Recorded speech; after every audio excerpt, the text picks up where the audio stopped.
Everybody? Oh, good. That is wonderful. You guys did that in about 12 seconds. Really cool.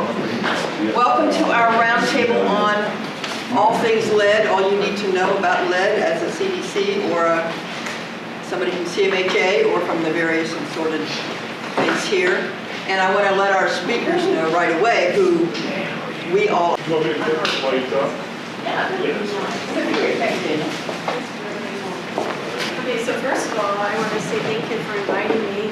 I don't consider myself a lead expert. I'm a lay person who has been working in this field. You can talk a little louder. Okay. And I want to say that Patricia Barnes was one of the first people I met in Cincinnati when I relocated here from Chicago back in 1981. And she was with Bond Hill, Paddock Hill, CURC, right. And also I go way back with Paul Rudemiller. I actually lived and went to place with him years and years ago and knew him through the NBC Association. And then I want to also shout out for Charles Tassel. Where's Charles? Over here. Okay, Charles.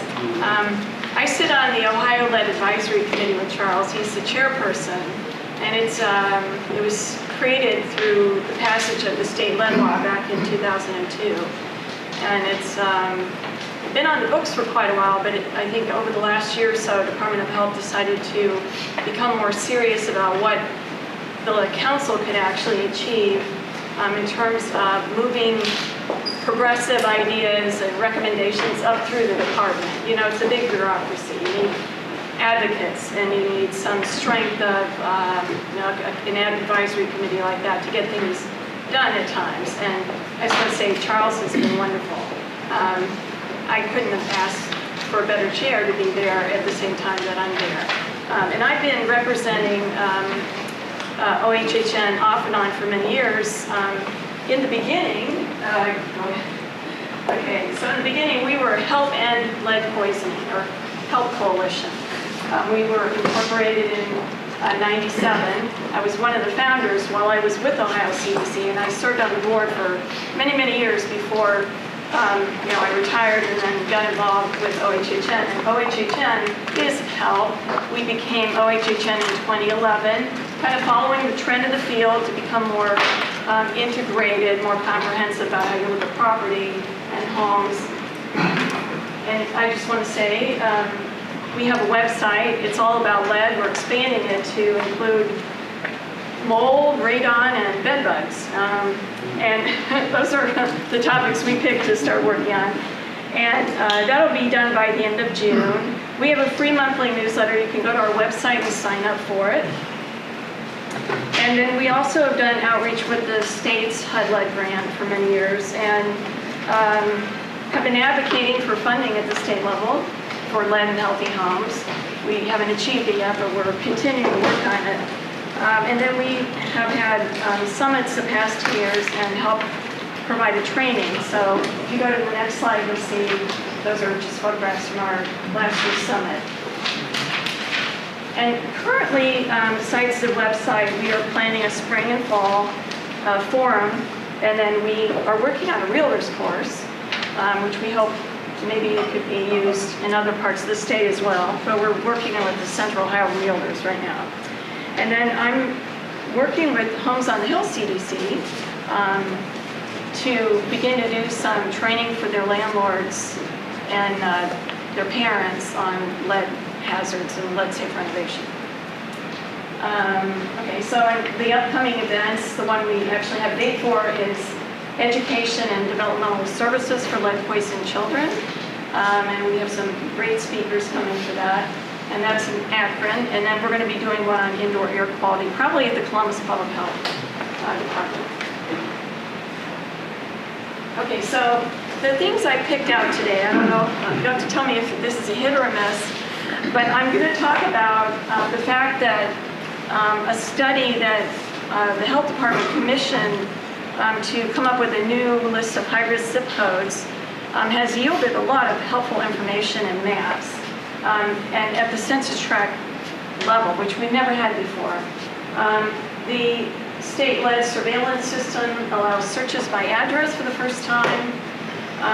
We have a new definition of childhood lead poisoning. Many of you may be more familiar with that because I found out that Cincinnati has already been dealing with the children testing between 5 and 9. And then some changes we think might come out of Department of Health's reorganization. And then a protocol for lead from the Community Housing Network. It's a nonprofit in Columbus.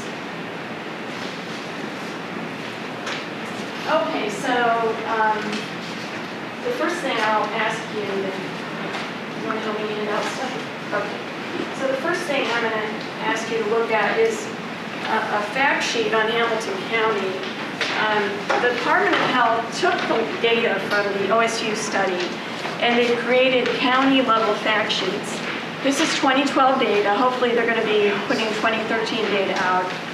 And I told them that that census tract that they've highlighted is very dark and you can't read the streets very well. But hopefully the next iteration will fix that.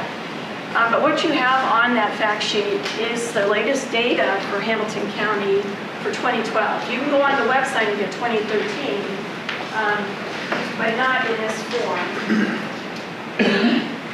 So what you've got is the highest risk census tract here, the dark one, and then up here is a mini version of the city coded by risk. And I told John Belt that wasn't super helpful, so I asked him for some other maps, and so I'll be handing those out. But you can see on the back, it gives you an idea of how many children are at risk in Hamilton County, but it doesn't tell you how many of them reside in high-risk zip codes. So that number, so you look at the number of kids being screened, doesn't look very good against 63,000, but you kind of need some other numbers to figure out how well you're actually doing on lead screening. Okay, let's go back for 1 second. Okay, so the next level of data that's possible to get is the City of Cincinnati's map.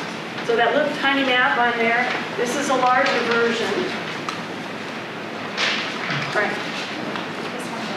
Oh, I'm sorry, I got the wrong one. Okay. You take that one, I'll hold this one. Okay, so then she's going to hand out a map that the Department of Health created for the Price Hill area. And this was for some outreach that ODH was doing with the city a couple years ago. And Allison was right in the middle of that with the collaborative. And so this is to give you an idea about what's possible, what kind of mapping can be done right now with the current surveillance system. So, yeah, if you want to go ahead and get those around. Are all these statistics based strictly on lead paint as a source? Or are there other lead sources? They are. Could you repeat the question because everybody couldn't hear? I'm sorry, I'm asking if these statistics apply only to lead paint or if they apply to other sources of lead. I believe they apply to other sources of lead, but the majority of the cases are lead-based paint.